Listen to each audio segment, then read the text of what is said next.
خارجي لصالح نادي الزمالك. ادي الاماميه سيف الدين الجزيري، سيف الدين الجزيري ويتالق في الاولى والثانيه في الهدف الاول لصالح نادي الزمالك. سيف الدين الجزيري والبينيات تتلعب البينيه، ينجح وفى انه يصد الاولى، لكن التونسي يصر.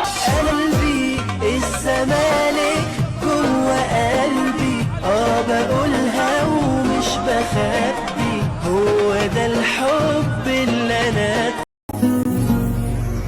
كيف لا نعود ونحن الزمالك؟ كيف لا ننهض ونحن الفرسان؟ كيف نختفي ونحن من تصدرنا السنين؟ فنحن الماضي بعراقة ونحن كل الذكريات.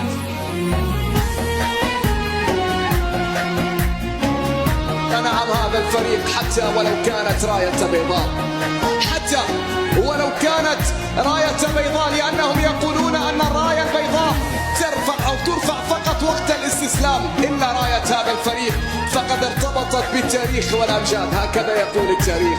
وهذا الكلام لم يأتي من فراغ بالنسبة لنادي الزمالك.